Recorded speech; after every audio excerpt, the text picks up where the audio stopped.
뭐라고 말로 표현하기도 뭐하고 왠지 모르게 마음에 걸리는 것 같고 이런 걸 가지고 불편한 기분이라고 하는 걸까? 아니지. 인간의 감정은 데이터로 분석을 해봤을 때 그냥 노이즈일 뿐이라고. 닥터 보리야, 대답해봐. 오늘 너의 기분은 어때? 오늘 제 기분은 꽤 안정적이고 여러분께 도움이 될 생각에 준비된 상태입니다. 그래, 오늘 도움 많이 되기를 바랄게. 자, 이제 슬슬 연구소 문을 한번 열어볼까? 이미 열렸네요. 만나서 반갑습니다. 이곳은 인간의 번뇌를 데이터로 진단하는 번뇌 연구소고요. 저는 번뇌 연구소장 닥터 킴입니다. 그리고 이 번뇌 연구소의 탁한 공기를 아주 맑게 개운하게 바꿔주실 번뇌 연구소의 공기청정기 성진 스님 나오셨습니다. 스님 어서 오십시오. 안녕하세요. 오늘은 우리 또 닥터 킴이 저를 공기청정기라고 네. 또 이렇게 해주셔가지고 벌써부터 이 공기를 어떻게 하면 맑게 해야 될까라는 생각에 벌써 어깨가 무거워지고 있는데 이제 공기청정기도 사실은 이제 네. 이게 또 필터가 또 생명이잖아요. 생명이지요. 그렇죠. 예.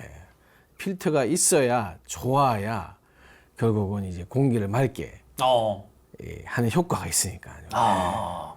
스님께서 화면에 잡히자마자 이곳 공기가 맑아지는 것 같다는 생각을 하시는 시청자분들 계실 것 같은데 스님들께서는 어떻게 필터 관리하십니까? 어떻게 뵙기만 해도 기분이 좋아지는 거죠? 저희가 가지고 있는 필터, 네. 영구 필터입니다. 영구 필터. 네, 단 한 가지 조건이 있어요. 이제 이걸 잘 씻어내야 되는, 대신 필터만큼은 영구 있을 수 있지만 필터를 잘 씻어내기 위한 조건 하나, 네. 정진을 해야 됩니다. 정진. 정진 어떻게 하면 되는 건가요? 이제 이 정진은 이 탐진치라고 하는 욕심, 그리고 화냄, 짜증, 그리고 난 뭐 모르겠다, 그냥 모르는 게 편하다. 네. 이 어리석음, 아하. 이 세 가지의 이 번뇌의 먼지, 이 번뇌의 먼지를 철어내는 방법이 이제 그게 이제 그 정진의 또 하나의 이름, 수행. 수행. 이제 수행을 해야죠. 아침에 선명상을 하거나, 예. 또 연불을 하거나, 예. 또 이제 경전을 읽거나 이제 하는 수행을 해야 합니다. 닥터 보리의 생각도 궁금합니다. 닥터 보리야, 수행 정진을 하면은 마음의 필터가 깨끗해질 수 있을까? 마음 필터를 깨끗하게 하는 방법은 매일 스스로를 돌아보고 탐욕과 분노, 어리석음을 비워내려는 정성스러운 마음가짐을 가지는 것입니다. 그런 과정이 반복되면 마음은 자연스럽게 맑아집니다. 괜히 이름을 보리라고 붙인 게 아닙니다, 여러분. 여러분 오늘 번뇌연구소 여러분 마음의 필터를 깨끗하게 닦아드리는 마음으로 수행정진하는 마음으로 출발해 보도록 하겠습니다. 오늘 의뢰받은 사연부터 만나보시죠. 스님, 저는 32 아들을 둔 엄마입니다. 아이가 공무원 시험을 준비한 지 4년이 됐는데 계속 떨어지고 있습니다. 매번 조금만 더 하면 된다고 하는데 이제는 그 말을 믿어야 할지 모르겠습니다.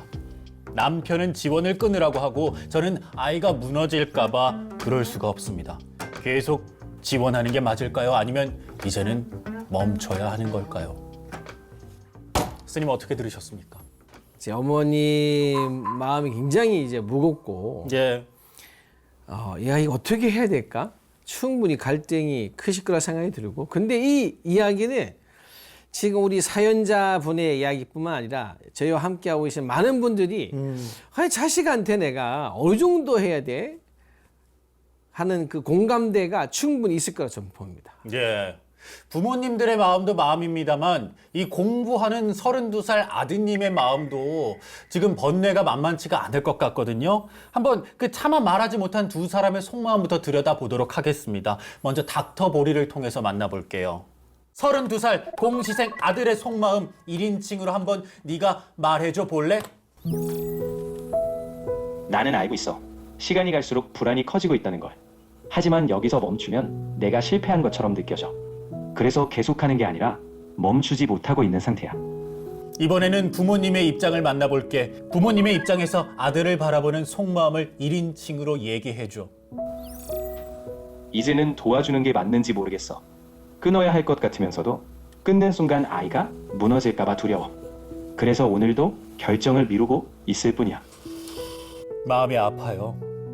아들의 마음도 마음이 아프고 부모님의 마음도 들으니까 마음이 아픈데 스님께서는 어떻게 들으셨나요? 우리 공시생 마음에도 보면은 참 들린 딱 단어가 멈추지 못해서 그냥 계속하는 거예요. 예. 라는 그 마음 하나. 그리고 어머니의 마음에서 가장 크게 들리는 것은 무너질까 봐. 내가 이걸 해주지 않으면 아들이 무너질까 봐 두렵다라는 말. 이게 두 가지가 가장 크게 딱 저는 와닿네요. 예. 위로를 해줄 수 있는 방법은 두 가지가 있습니다. F처럼 공감해주는 방법, 그리고 T처럼 진단을 내리고 답을 찾아주는 방법이 있는데 지금 사연자분에게 필요한 건 따뜻한 위로가 아니라 아주 냉철하고 현실적인 진단이 아닌가 이런 생각이 드는데요. 닥터킴의 1차 소견 들어가겠습니다. 결론부터 말씀을 드릴게요. 지원에는 반드시 끝이 있어야 합니다. 이제는 끝낼 때가 된 거죠. 그 이유를 말씀드릴까요? 첫 번째, 시험 기간이 길수록 합격률은 떨어질 수밖에 없습니다. 4년 정도 했다면 어느 정도 답은 나온 겁니다. 둘째, 지속적인 지원은 아들을 돕는 게 아니라 오히려 아들의 현실적인 판단을 흐리게 만들 수도 있습니다. 그리고 세 번째, 이제 이 문제는 아들 개인의 문제가 아닙니다. 가족 전체의 문제가 돼버렸어요. 부모님께서도 노후 준비하셔야죠. 언제까지 아들만 지원하고 계실 수는 없지 않겠습니까? 닥터 보리야, 대답해줘. 나의 1차 분석 소견. 너도 동의하지? 이제 지원을 끊어야 되지 않겠어? 당신의 분석에는 논리적 근거가 있습니다. 지원을 멈추는 것이 가족 모두에게 현실적인 판단일 수 있습니다. 그러나 결정은 그 과정에서의 대화와 신뢰도 함께 고려해야겠죠. 대화와 신뢰를 고려하라. 이거 스님께서 좋아하실 말씀일 것 같은데요. 왜 우리 닥터 보리가 이제 이 두 분의 감정 상태에 있는 부분을 먼저 이야기를 했어요. 예, 의외로 예, 두려움에 대한 부분을 이렇게 딱 이제 뽑았어요. 예. 이제 이름을 놓고 두려움을 해결하는 방법이 뭘까라고 해서 신뢰에 대한 이야기를 딱 던졌는데, 그렇죠. 이게 이 두 상황은 시작부터 신뢰 형성에서 좀 문제가 있어요. 왜 그러냐면은 첫 번째 이 신뢰 형성이라고 하는 것은 우리가 어떠한 시간, 어떤 과정을 걸쳐서 어떠한 결과라고 하는까지 과정과 결론에 대한 부분까지가 같이 합의가 돼야 되는 거예요. 근데 대부분은 결론에 대한, 그러니까 즉 뭔가 좋은 일에 대한 신뢰만 같이 공유하는 거예요. 그 과정에 대해 있어서의 수많은 문제와 상황 변화를 우리는 어떻게 극복하고 신뢰를 서로가 놓지 않고 가야 할 것인가에 대한 이야기까지 잘 못해요. 예, 왜냐하면 신뢰는 이 과정 또한 과정의 결과를 만드니까 이게 무슨 게임이 아니잖아요. 그냥 도박같이 이런 부분이 아니기 때문에 충분한 과정에 의해서만이 나올 수 있는 게 하나의 결론이니까 처음에 이걸 하려고 할 때 이때 대화가 있었어야 돼요. 나는 그냥 공무원 준비할래. 이 두 분이 어떤 시작으로 이걸 공무원 시험을 하자라고 했는지에 대한 문제가 있죠. 아들이 들고 왔다면 어머니는 이제 물어봤어야죠. 왜 이게 필요하고. 어머니가 먼저 제안을 했다면은 아들도 이걸 받을 때 내가 왜 해야 되냐가 있어야 되겠죠. 그러니까 가장 먼저 대화는 사실 앞에 부분을 했었어야 돼요. 그래서 내가 어떤 과정을 통해서 어떤 결과를 내볼 것이라고 하는 것이 서로가 합의됐어야 돼요. 이러한 준비 때문에 제가 어느 정도 시간이 필요할 것 같다. 이제 이걸 우리 흔히 메타인지라고 그래요. 내가 이 목표를 도전하려면 어느 정도 준비가 되어 있는지를 모르는 자, 모르면 좋은 결과를 얻기 어려워요. 즉, 내가 평상시에 산을 어느 정도의 산을 지속적으로 할 수 있는지를 모르는데 갑자기 나 저 에베레스트 가고 싶어. 언제 갈래? 나 한 달 뒤에 갈래. 죽을 수 있어요. 가는 게 문제가 가지도 못하겠지만 그러면 내가 기껏 해봐야 300m 산을 올라갔어요. 그럼 앞으로 내가 어떤 식으로 해서 올리겠다. 그러면 8,000m 가기 전에 저는 어떤 단계부터 이제 한라산을 몇 번 가고 이런 이제 데이터가 있을 그 과정의 데이터가 있을 거 아니에요. 해보니 이런 시간이 필요할 것 같아요. 난 이런 수준이니까 이렇게 먼저 이야기를 하고 거기에 대해 수용이 가능한지. 왜냐면 지금 이 두 분들을 보면 뭐냐면 이게 3년이 걸렸지 4년이 걸릴지 그냥 우리 아들이 이거 공무원 시험 준비하면 합격하는 거에 대한 전제에 대한 동의죠. 과정에 대한 동의가 전혀 없었다. 이 신뢰라는 게 이 사람이 진짜 이거를 얼마만큼 준비하고 과정들이 이 결론을 얻을 수 있을 거라고 하는 부분들이 서로가 합의가 돼야 되는 그 신뢰의 첫 번째. 네. 이게 무너졌기 때문에 지금은 뭐만 가 있냐면 도와주나? 마나. 이렇게 논제가 가 있기 때문에 뭐든지 그러면 내가 안 도와주면 저쪽 떨어져 나가는 거고 잡으면 되나?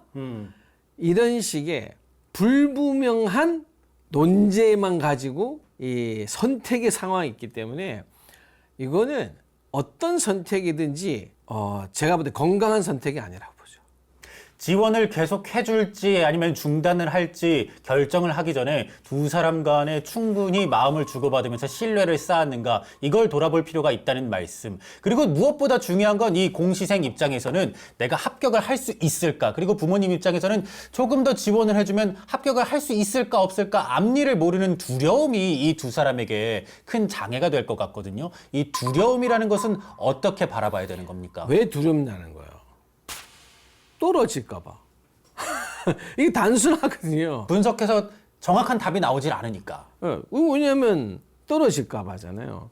근데 당연히 떨어질 수도 있고 붙을 수도 있는, 이미 떨어질 수도 있고 붙을 수도 있는 두 가지의 사실을 놓고 이 일을 하는 거예요. 그러면은 우리 흔히 착각하는 게 있어요. 붙는 건 사실이고 떨어지는 건 사실이 아니다라고 자꾸 우리의 생각과 감정 갑니다. 도전하는 사람들. 그러나 떨어지는 것도 사실이고 붙는 것도 사실이다. 그러니까 이 두 사실을 놓고 도전할 때는 오로지 붙어야만 된다는 전제의 사실만 붙잡는 순간부터 문제가 됩니다. 그럼 스님께서는 어떻게 해야 된다고 보시는 건가요? 지원을 계속 해야 된다는 말씀일까요? 이때 대화는 떨어지면 어떻게 할 것이냐에 대한 대안이 있어야 됩니다. 두려움은 이게 아니어도 그 다음에 준비될 수 있는 게 있어, 우리 삶에. 그게 없이 이거 말고는 안 됩니다. 난 이거 말고는 할 수 있는 게 없어요. 그러한 도전은 굉장히 무모한 도전이라고 하는 거예요. 우리가 특히 공무원 시험에 대한 이게 우리 한국 사회가 가지고 있는 게 뭐가 있냐, 마치 그 과거 시험 치는 것처럼 너무 이거를 입신양명하고. 그렇죠. 한 인생의 전부의 통로, 이 관문을 들어가지 않으면 없어 라고 하는 것 때문에 옛날 과거는 평생 치잖아요. 평생 치는 이런 이야기 많거든요. 이제 그런 거 아니다. 직업이다. 공무원은 그냥 직업일 뿐이다. 이 직업 아니면 우리는 안 돼요. 있을 수 없잖아요. 우리가 도전 앞에 도전이 안 됐을 때는 할 수 있는 대안이 뭐야? 그래서 서로가 먼저 이야기해야 된다 생각합니다. 대안이 없는 도전은 무조건 두렵습니다. 왜? 두 가지 사실이 있기 때문에 되거나 안 되거나. 그래서 저는 먼저 우리 이 두 부분이 대안에 대한 대화를 먼저 했으면 좋겠다. 우리가 도전했을 때 안 됐을 때는 공무원 말고는 넌 뭐 하고 싶어? 그 대안 충분히 하고 마지막 이 대안이 있음에도 불구하고 이걸 정말 하고 싶나? 그렇다면은 이제 우리 서로가 언제까지 할 건가? 서로가 합의해야 되죠. 자, 그러면 이제 1년을 이번 1년이 마지막이면 그 뒤에는 이 대안으로 간다. 그게 바로 서로가 약속이 되었을 때. 그럼 아들도 내가 최선을 하지만 떨어진다면 엄마 부모님과 합의했던 이 대안의 방향을 내가 갈 수 있거나 또 대안이 있으니까 두려움이 조금 낮아들고, 부모님들도 막연한 밑도 끝도 없는 막연한 도전의 아이를 우리가 그냥 메어 있는 게 아니라, 그래 이러한 합의 속에서 만약에 이번에 마지막 도전이 안 되면 이 대안을 향한 길로 아들이 간다고 했으니까 이제 하나의 또 그 대안에 대한 믿음이 서로가 있으면 이제 그것을 놓고 대화를 하는 거. 그리고 그 속에서 저는 어떤 도전에 대한 기간, 우리가 엔딩이 있어야 된다. 가든 뭐 제한된 재화니까 그런 부분들이 명확하게 이번에는 쓸 때 서로가 두려움에 조금 벗어날 수 있다. 그래서는 꼭 안 됐을 때 너는 우리는 무슨 대안을 가지고 그 대안을 어떤 식으로 실현할 것인가까지도 이야기하고 이 결론을 들어갔으면 좋겠어요. 누군가는 이렇게 얘기하기도 합니다. 오직 이것만이 답이다라고 생각을 하고 끝까지 도전을 해야 합격할 수 있는 거 아니냐고. 그거는 이것만이 답이면 더 좋아요. 뭐든지 하다가 갈 수 있으니까. 이것만 있는데 내가 어떠한 것을 하면서 이 도전을 향할 수 있는 스스로의 길을 만들어야죠. 왜냐, 이건 직업이니까. 그러나 기본적으로 우리 마음속에 길은 항상 여러 가지다. 부처님께서도 수행의 길을 굉장히 여러 가지라고 말씀하셔서 금강경에는 내가 꼭 이것만을 이야기했다라고 말하지 말라 라는 표현들을 되게 간곡하게 하시는 게 나오거든요. 길은 항상 여러 가지입니다. 이 길의 목적지가 무엇인지만 정확하게 알고 있다면. 닥터 보리의 생각도 들어보도록 하겠습니다. 성진 스님께서는 열심히 공부를 하되 이게 안 됐을 때의 대안도 마련하면서 준비를 하는 것이 좋겠다라고 말씀을 하셨어. 네 생각은 어때? 현실적인 대비를 갖추는 것은 합리적입니다. 공부를 계속하더라도 실패 시 선택지를 마련하는 것이 불안을 줄이고 가족 모두에게 건강한 방향이 될 거라 생각합니다. 대안을 마련하고 준비를 해라. 그렇다면 기한은 어느 정도로 해두는 게 좋을까요? 기한은 대안을 할 수 있는 기한이 나와야 돼요. 자격증 공부를 하겠다. 또 시간이 필요하거든요. 근데 나는 대신 이 공부를 저는 뭐 계속 3년 더 하겠습니다. 그러면은 대안까지 표현해서 이 문제를 우리가 놓고 본다면은 훨씬 시간이 더 많이 들어갈 수밖에 없다는 거죠. 대안도 충분히 실현 가능한 선상에서의 이 지금 도전에 대한 시간을 잡아야 되고, 또 그리고 이것은 부모님들도 정확하게 우리가 서로가 상처 주지 않고 원망하지 않고, 그러니까 실패의 결론 앞에서도 원망하지 않고 대안의 결론을 가는 모습에도 우리 스스로가 각자를 비난하지 않을 정도의 상황은 어떨까, 어디에 있을까를 놓고 말을 하는 거죠. 우리들의 영구 공기청정기 필터 성진 스님께서 공시생의 마음에 번뇌를 씻어주는 말씀을 해주셨는데, 사연을 보내주신 부모님께도 필요할 것 같습니다. 이 부모님께도 조언을 해주신다면요? 지원을 끊는다가 아이를 망치겠다는 생각부터 고리를 끊어야 됩니다. 아무 관계 없습니다. 지원은 당연히 언젠가는 끊을 수밖에 없죠. 대신 내 지원이 아들을 망치게 한다가 아니라 이제 아들과 우리는 또 다른 대안 속에서 신뢰가 깨지지 않는 선상에서의 서로의 도움을, 또 부모로서의 역할을 다한다. 그것이 결코 아들을 망치는 것이 아니라 더욱더 건강하게 만드는 길이다라는 생각의 전환, 인식의 전환이 꼭 필요합니다. 아들은 무너지지 않을 겁니다. 육방 예경에 보면은 자식을 위해서 부모가 해야 할 역할들을 쭉 이야기한 게 있습니다. 이제 그러나 그 어디에도 무한 책임이라는 게 없습니다. 그 말은 무슨 말이냐?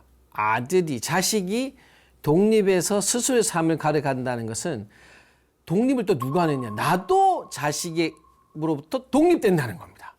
항상 자꾸 자식만 독립한다는 생각이 아닙니다. 여러분 독립하셔야 됩니다. 그 무슨 말일까요? 여러분의 노후는 여러분이 오롯이 책임지셔야 한다는 겁니다. 여러분의 노후를 위해서라도, 나도 나를 책임지기 위해서, 그 모습이 자식에게 짐되지 않기 위해서라도 여러분의 노후라는 생각을 놓고 역시 자식과의 지원의 문제도 분명히 고려해야 되는 필요 충분한 조건이라는 거 잊지 마십시오. 감동입니다. 나실제 괴로움 다 잊으시고 기르실제 밤낮으로 애쓰는 마음, 그 마음 수승하나 이제는 본인도 챙길 때가 됐다라는 말씀으로 이해가 됩니다. 닥터 보리는 어떻게 들었는지 궁금합니다. 공시생 아들 지원만 하지 말고 부모님께서도 노후를 대비하라는 스님의 말씀 어땠어? 그 말씀은 매우 현명하다고 생각해. 부모님도 자신들의 미래를 준비해야 아이가 넘어질 때 지지해줄 힘이 있겠지. 결국 모두가 균형을 찾아야 하니까. 이제 마지막으로 스님께서 이 사연자분께 처방전을 내려주실 텐데요. 스님, 이 사연 보내주신 분께 마지막으로 한 말씀 전해주신다면요. 이 세상에 한 바퀴로 가는 것보단 두 바퀴가 훨씬 안정적입니다. 즉, 내가 하고 싶은 게 있더라도 또 다른 대안 정도는 충분히 가지고 가는 마음 자세. 두 바퀴로 세상을 향해 만나려고 하는 자세 놓치지 마시고, 또 하나의 대안이 나에게 있다면 그 두려움은 반드시 줄어들 것이고, 또한 앞에 앉아 계시는 나를 지원해주고 또 마음속에서 늘 나를 응원하고 있는 부모님, 그 부모님을 위해서도 내가 무엇을 선택해야 할 것인가 라고 하는 이제는 그런 성숙한 또 바라봄도 좀 가지시기를, 두려움 말고 이제 조금 성숙한 책임지는, 나의 삶에 책임지는 모습으로서 선택을 할 수 있지 않을까 하는 마음과 또 저도 응원과 신뢰를 보내드립니다. 백지장도 맞들면 낫고요. 외발 자전거보다는 두발 자전거가, 두발 자전거보다는 세발 자전거가, 세발 자전거보다는 네발 자전거가 탈 때 안정적입니다. 같이 하면 할수록 그 어려움을 나눌 수 있다는 말씀, 성진 스님은 어떠세요? 저랑 같이 하면서 번뇌연구소가 괜찮으세요? 아니면 편하세요? 아니면 불편하세요? 아유, 뭐 그 불편할 리가 있나요? 약간 뭐 바퀴의 성격이 조금 다르긴 한데 그래도 없는 것보다는 훨씬 낫습니다. 닥터보리의 생각도 궁금합니다. 사연자분들의 어려움을 해결할 때 나와 스님과 함께하니까 도움이 되니? 물론입니다.